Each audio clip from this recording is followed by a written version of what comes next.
y lo vamos a ir conversando y, bueno, no voy a poder admitir más gente, así que vamos a estar complicados con eso.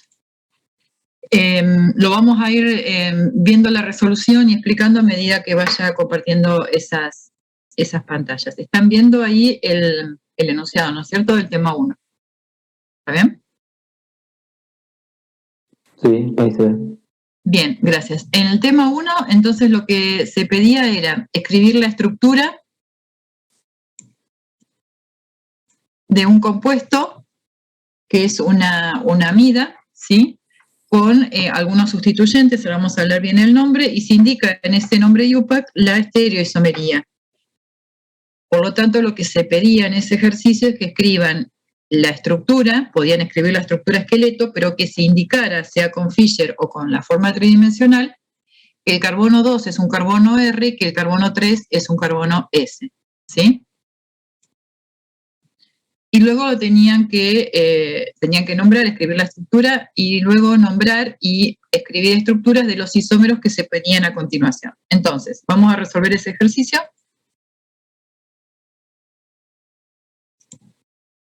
¿Están viendo acá la resolución?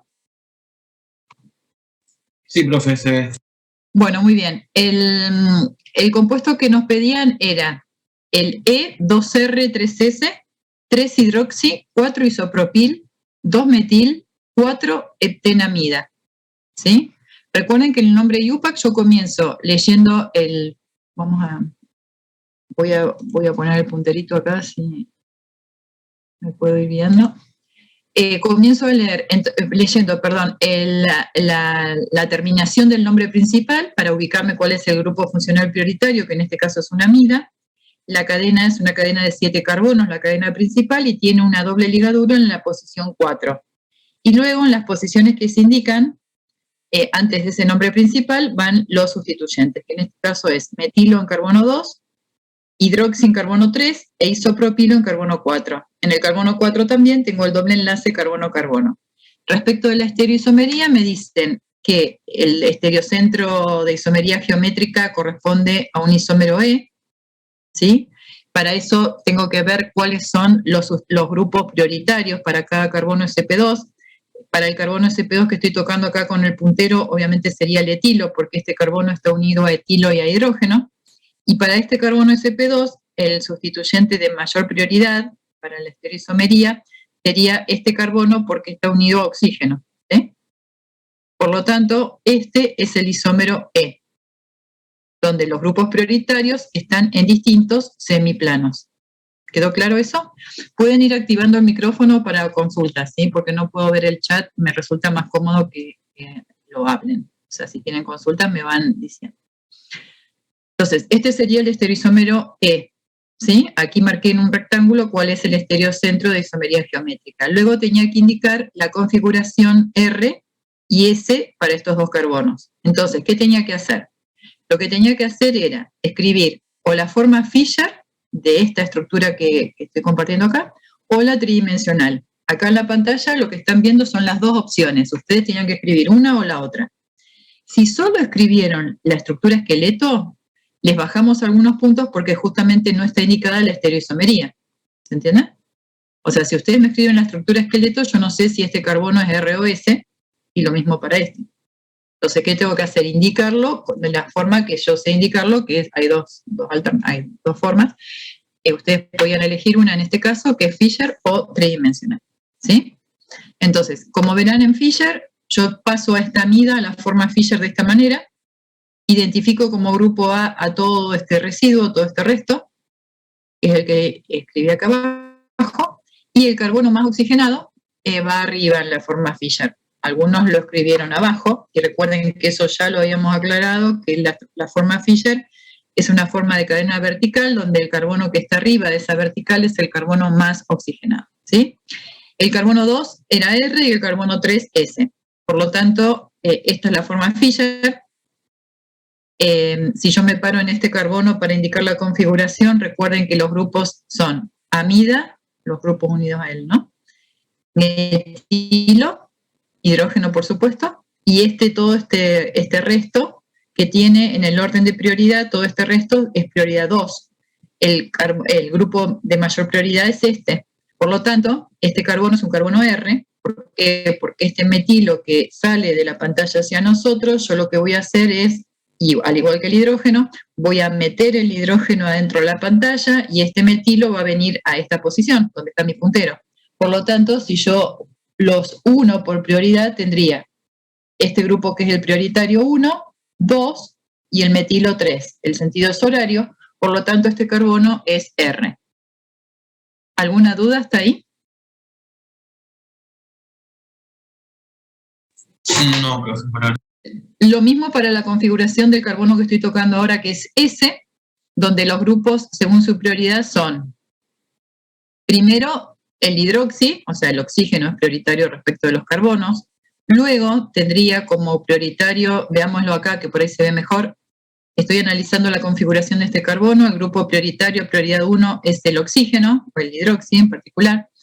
La prioridad 2 la va a tener este grupo llamado A, y la razón es porque acá tengo un carbono, al igual que acá.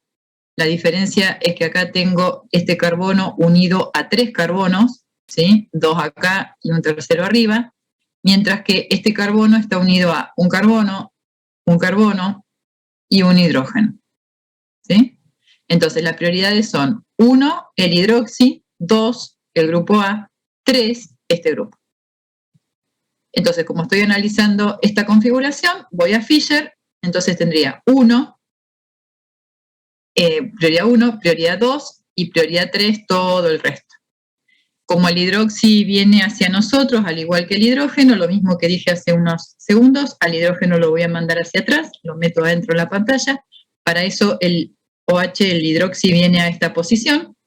Y como los 1 por prioridad va a ser hidroxi, grupo A, y el resto de la molécula. Estoy siguiendo un sentido antihorario.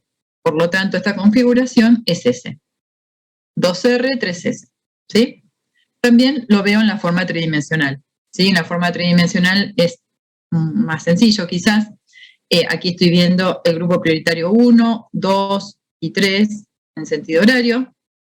Mientras que acá estoy viendo los grupos 1, 2 y 3 en sentido horario, pero con el hidrógeno saliendo de la pantalla, por lo tanto, la orientación correcta es la contraria a lo que estoy viendo acá.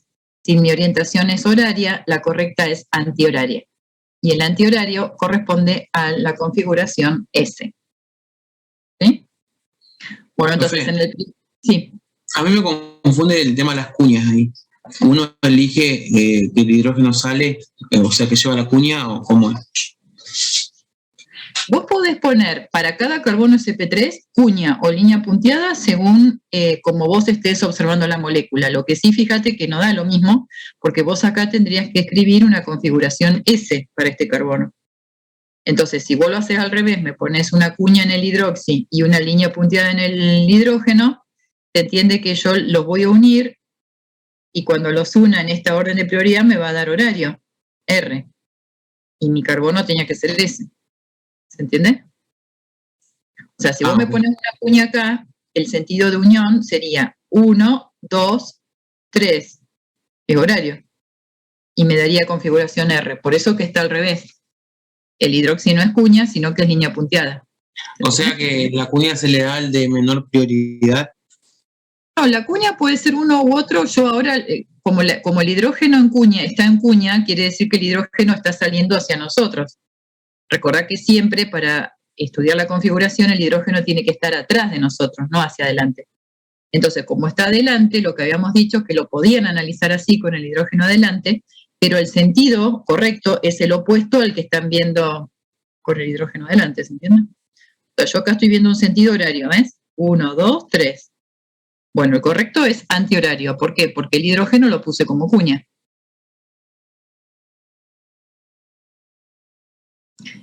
Trata de hacerlo al revés y vas a ver que te va a dar R. Si vos le pones una cuña al hidroxi, o sea, no hay una regla general de que las cuñas siempre son para los grupos o que no sean hidrógeno, no. O sea, cada carbono vas a tener que escribir cuña, línea punteada, según la configuración que te estén pidiendo. En este caso era 2R, 3S. Ok. Bueno, muy bien. En el inciso A de ese mismo ejercicio 1, me pedía un isómero del compuesto que estábamos viendo recién, que no, perdón, era un isómero de función con menor punto de ebullición.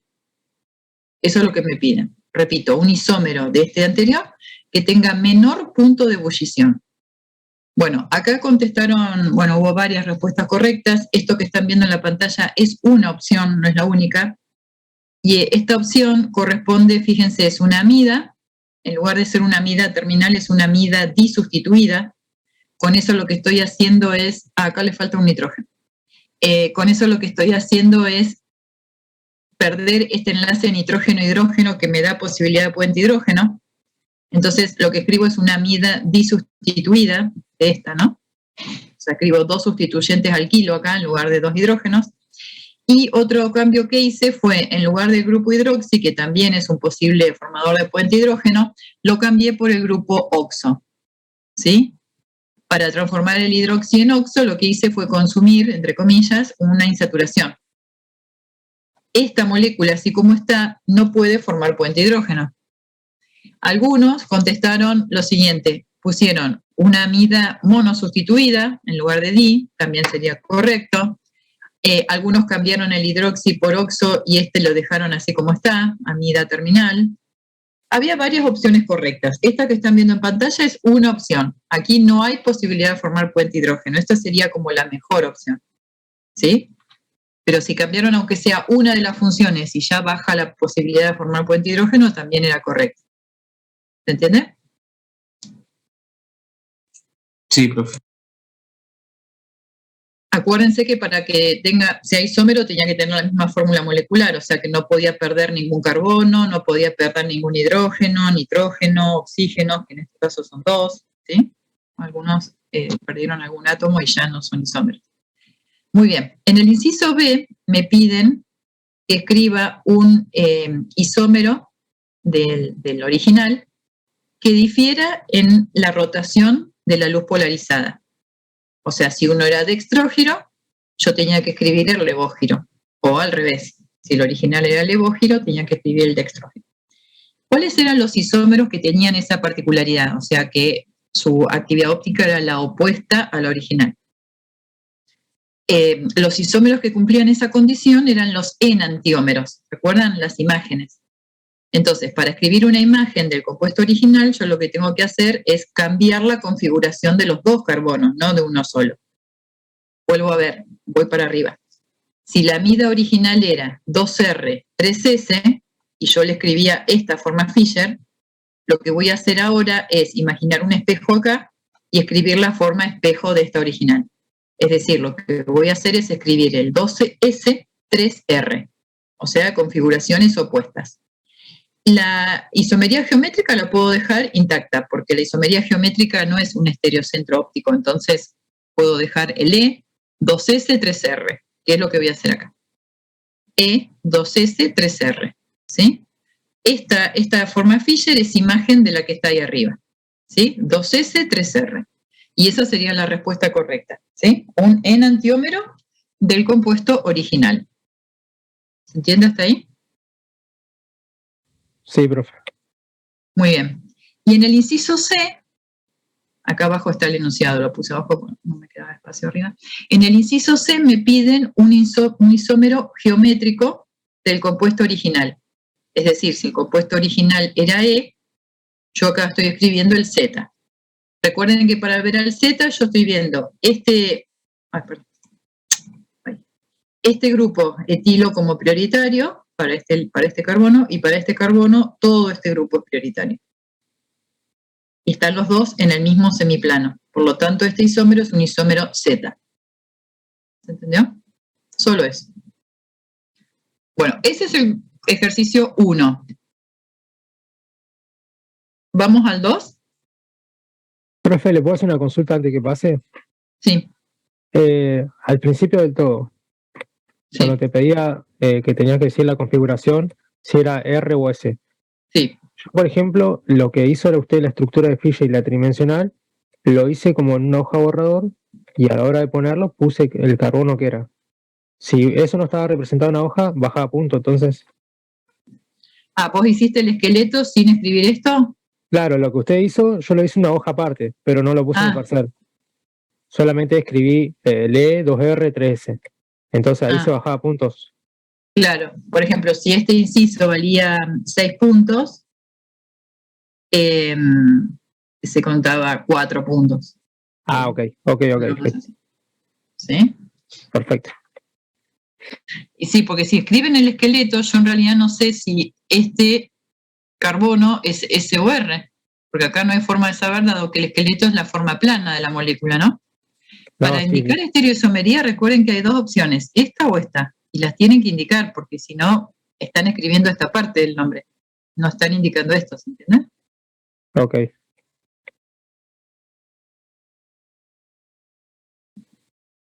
Bueno, muy bien. Vamos entonces al segundo ejercicio. El segundo ejercicio del tema 1 es este, para los que no tenían este tema. Hay que escribir la estructura, ahí sí les aclaramos Fischer o tridimensional, de un ácido que tiene sustituyentes, hidroxi, metil y tiene un doble enlace. Entonces, primero en el inciso A escribimos esa estructura y luego me piden una serie de isómeros, ¿sí? Entonces, la estructura que me piden es, otra vez leemos acá, es el ácido ZS, 2-hidroxi, 4-metil, 3-hexenoico. Lo leo de atrás para adelante, es un ácido carboxílico de 6 carbonos y tiene un doble enlace en la posición 3. Entonces, escribo eso, un ácido de 6 carbonos, que sería todo esto, ¿sí? Con en la posición 3 un doble enlace, en la posición 4 un metilo, en la posición 2 un hidroxi. El ácido tiene un estereocentro geométrico, que es el que está marcado en rectángulo, y un estereocéntrico óptico, que está marcado con un asterisco. En cuanto al geométrico, me dicen que es Z, y los grupos prioritarios son el etilo para este carbono y para este es este, por lo tanto los dos están del mismo semiplano, este isómero es Z. Y en cuanto al isómero óptico, me dicen que es una configuración S. Entonces, fíjense, acá directamente ya indiqué la tridimensional. El orden de prioridad de estos grupos para este carbono quiral es el hidroxi es el puesto 1, el carboxilo el 2 y este carbono el 3. Entonces lo voy a unir 1, 2, 3, sentido antihorario. Por lo tanto, este carbono es S. ¿Se entiende? La otra forma de escribir este ácido es escribirlo con Fischer, para indicar la estereoisomería. Entonces yo digo el carbono 2, que es el carbono quiral, lo escribo como Fischer me indica que lo tengo que escribir, un cruce de líneas. Este carbono es S, por lo tanto, como este hidrógeno está saliendo hacia nosotros, lo voy a mandar hacia atrás y este hidroxi va a venir a esta posición. Luego los voy a unir. 1, 2, 3. Sentido antihorario. 1, 2, 3. Por lo tanto, esta configuración es S.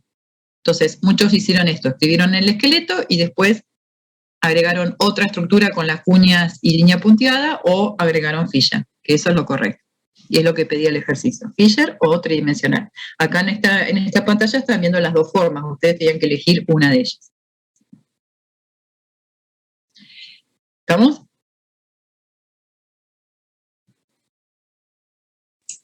Sí, pero...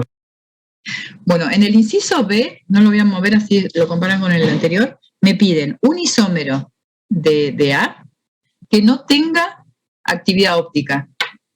Que no tenga actividad óptica significan dos cosas pueden estar ocurriendo. O que no tiene carbono quiral o...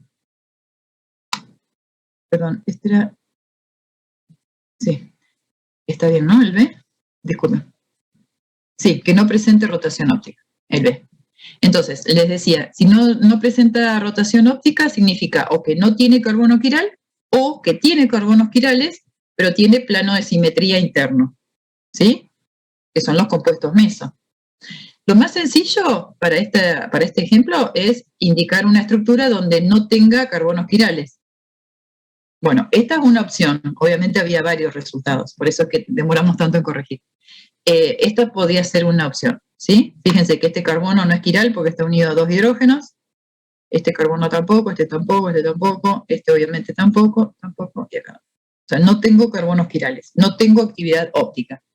Este es un compuesto. Tenían que escribir la estructura y el nombre.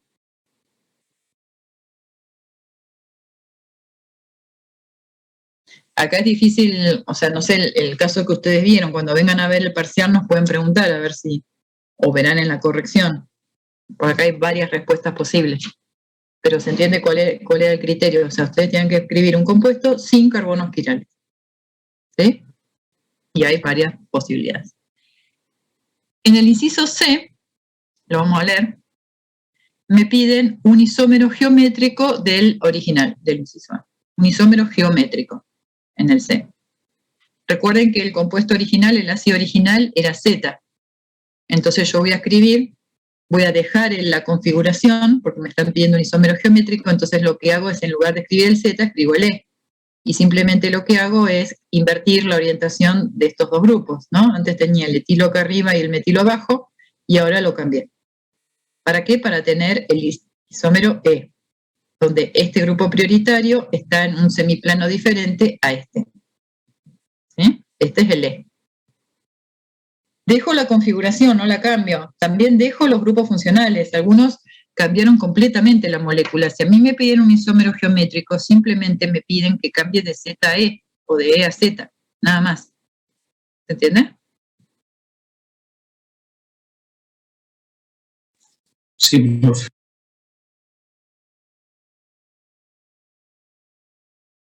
Bueno, en el ejercicio 3 tenían opciones verdaderas o falsas, no tenían que justificar, simplemente tenían que completar algo así como estoy viendo en la pantalla.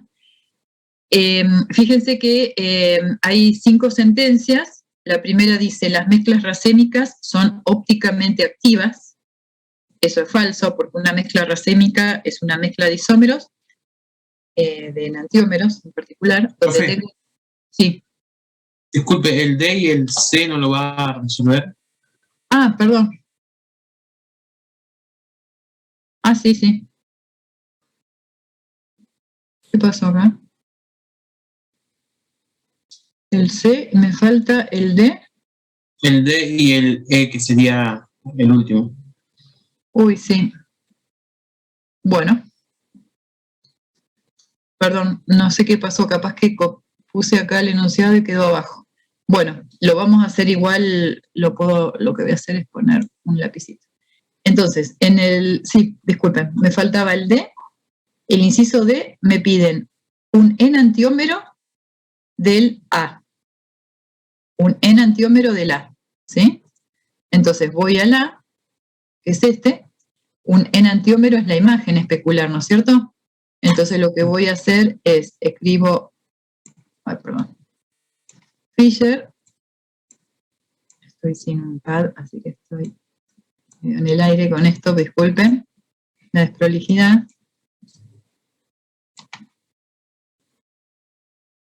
Voy a escribir este ácido carboxílico, donde el carbono 2 sea R. Tengo un solo estereocentro de isomería óptica, así que es fácil porque tengo solamente este estereoisómero. Entre este y este hay una relación que es la de ser enantiómero, porque si yo hoy veo acá un espejo imaginario, esta forma es imagen del anterior. ¿Sí? O sea que la respuesta al inciso D es esta. Es el ácido ZR, en lugar de S, 2-hidroxi, 4-metil, 3-hexenoico.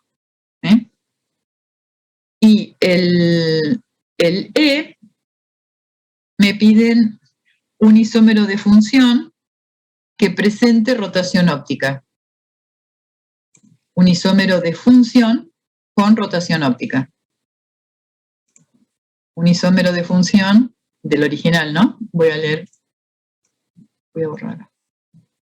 Un isómero de función de este ácido que tenga actividad óptica, o sea, que tenga carbono quiral y que no tenga plano de simetría, ¿sí? Entonces ahí, por ejemplo, como me están dando un ácido, podía escribir un éster, ¿sí? Entonces, ahí en 10 minutos vamos a tener que volver a entrar a la reunión, ¿eh? Los que entraron últimos, les aviso que estamos usando una cuenta que no es la de la facultad porque se cayeron las de la facultad y hoy no la podíamos usar. Así que cada 40 minutos nos vamos a volver a conectar. Entonces podíamos poner, por ejemplo, lo más sencillo era escribir en lugar del ácido un éster metílico y sacar, por ejemplo, un carbono de la cadena, ¿no? Entonces, puedo poner, el éster es un isómero de función del ácido, ¿sí? Entonces, me queda acá, me queda un éster sin isomería geométrica, porque ya acá no tengo isomería geométrica. Entonces tendríamos 1, 2, 3, 4, tenemos 5, sería el pentanoato de metilo, ¿no? En la posición 2 tengo un hidroxi y en la posición 3 tengo un doble enlace, entonces sería 3 pentenoato de metilo. Ese podría ser una opción, es un isómero de función con actividad óptica. Obviamente en este caso también hay varias respuestas correctas, ¿no? Tenía que escribir un isómero de función. 3 pentenoato de metilo. Y en la posición 2 tengo un hidroxi. ¿Sí? Entonces lo indico acá. 2 hidroxi, 3 pentenoato de metilo. Hidroxi con la palabra, ¿no? 2 hidroxi, 3 pentenoato de metilo. ¿Se entiende? Esa podría ser una opción. Bueno, ahora cuando se corte. Sí, ¿no va a ser geométrico por el tema del centro geométrico? Claro, no va a ser geométrico porque acá no tengo isomería geométrica, dado que este carbono Sp2 está unido a 2 metilos. Yo le saqué un carbono de acá para hacer el éster. Bien. Para escribir el éster. Esta es una opción. ¿Sí? Ustedes cuando nos muestren, o sea, cuando vean la corrección, verán si el que ustedes propusieron era correcto o no. ¿Se entiende?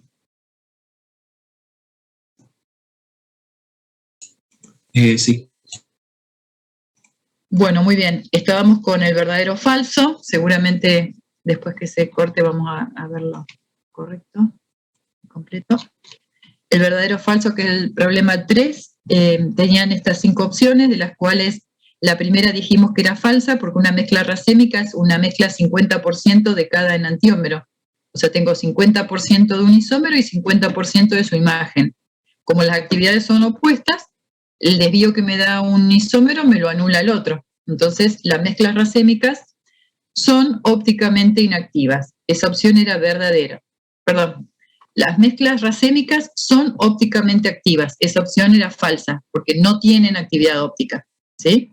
O sea, el error que hay acá es que tendría que decir no son ópticamente activas, porque la actividad se está anulando entre ellos, ¿sí?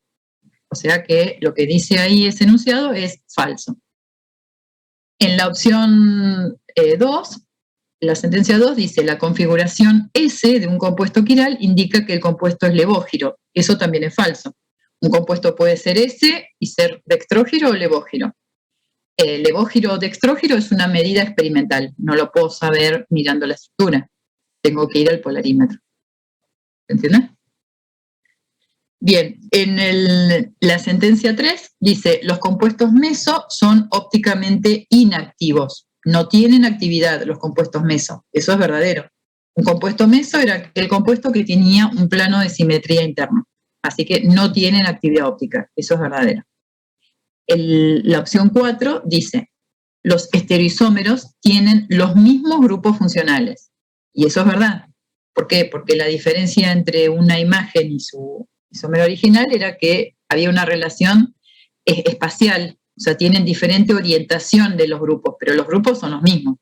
O sea, yo cuando escribo un estereoisómero no cambio los grupos funcionales. Solo cambio la orientación en el espacio. Así que esa opción es verdadera. Y la última me dice: los isómeros de cadena lineal son menos solubles en agua que los de cadena ramificada. Recuerden que yo a la cadena no la quiero extendida, ¿sí? Si yo quiero disolver en agua, ¿sí?, un alcohol, supongan, de cadena larga, voy a tratar de que esa cadena esté lo más ramificada posible, porque justamente el agua, con ese residuo orgánico, no tiene ningún tipo de posibilidad de formación de puente hidrógeno. No puede interaccionar de ninguna manera. ¿Con quién va a interaccionar el agua? Con el grupo funcional. Entonces yo necesito para disolver en agua un compuesto orgánico que la cadena esté ramificada. Entonces, lo que dice esa sentencia es verdadero. Los lineales son menos solubles en agua que los ramificados. ¿Se entendió? En esta anduvieron casi todos bien, no hubo problema en este ejercicio. Respondieron, creo que quedó claro estas sentencias y casi todos respondieron correctamente. ¿Alguna duda con este verdadero o falso?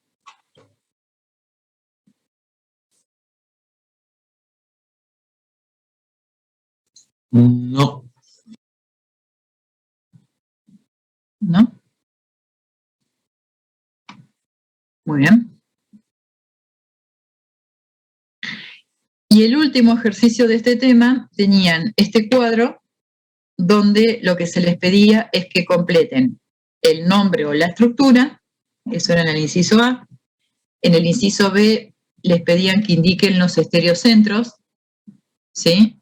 Entonces lo que tenían que hacer era indicar en los carbonos que correspondiera si se trataba de una configuración SR o si es un isómero geométrico, si era Z o E. Para eso, creo que este enunciado no quedó claro, porque hicieron muchas preguntas sobre eso, que ustedes escribieran un esqueleto para indicarme que este carbono es S y este carbono es S, lo que tenían que hacer era en la hoja escribir Fisher o tridimensional, porque si no, no podían responder el inciso B. En el inciso A me pedían la estructura esqueleto, pero en el inciso B me pedían que indicara, cuando los carbonos sean quirales, cuál era la configuración. Y si era un centro geométrico, si era Z o E, ¿entienden? Acá lo que tienen es la resolución del inciso A y B, los dos juntos, ¿sí? O sea, vamos a ver la estructura y vamos a ver en el nombre la estereoisomería. Pero eran dos incisos, ¿sí? Y después, en el inciso C, me pedían que completara este cuadro donde me pedían isómeros de los anteriores, de algunos de los anteriores, ¿sí? Y ahí terminaba el tema 1. Bueno. Faltan 2 minutos, pero vamos a empezar a ver esto y cuando se corte lo terminamos de analizar este cuadro. ¿Hasta ahora alguna pregunta, chicos?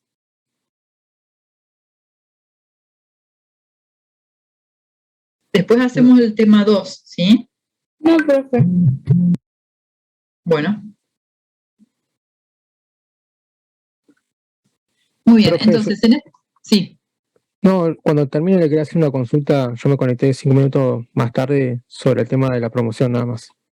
Ah, bueno, nos falta 1 minuto para que se corte y los volvemos a conectar, así que antes de empezar con este cuadro te contesto eso. Aquellos alumnos que tuvieron 70 puntos, recuerden que eso está indicado en el programa, 70 puntos o más pueden rendir el coloquio que se toma después del segundo parcial. O sea, el primer coloquio comprende los temas estos que están viendo ahora, más lo del segundo parcial. Y después a fin de año, bien a fin de año, generalmente coincide con una fecha de final, se toma el segundo coloquio. Perfecto. Y van a tener más adelante consultas para coloquio, algunas preguntas tipo de coloquio para que ustedes se hagan una idea, pero comprende más que nada mecanismo, que es lo que vamos a empezar a ver ahora. Por ejemplo, el radicalario que ya vimos es una de las preguntas de coloquio. Después vamos a ver los mecanismos de alquenos, de alquinos, ¿sí? De esta parte de lo que han visto hasta ahora no hay mucha teoría. Y si uno está entre el 60 y el 70, no hay forma de ya de entrar en promoción, ¿verdad? Lamentablemente no, porque hay que hacer un corte. Igual si querés ver tu caso específico, lo podemos hablar personalmente después cuando nos veamos en el aula y veo tu situación, pero en particular, o sea, acuérdense que el coloquio se aprueba con 7. O sea, vos tenés que tener un desempeño en todo el cuatrimestre superior 7 o superior a 7, ¿entendés? Porque bueno, el coloquio no se aprueba con 6, con 5 o con 4. El coloquio se aprueba con 7, 8, 9 o 10. Pero si querés vemos tu caso en el aula, el jueves. Este jueves o el martes. Listo, profe, era una simple consulta nomás. Gracias. Bueno, perfecto. Así que bueno, discúlpenos que ahora se va a cortar. No conseguimos un Zoom libre, así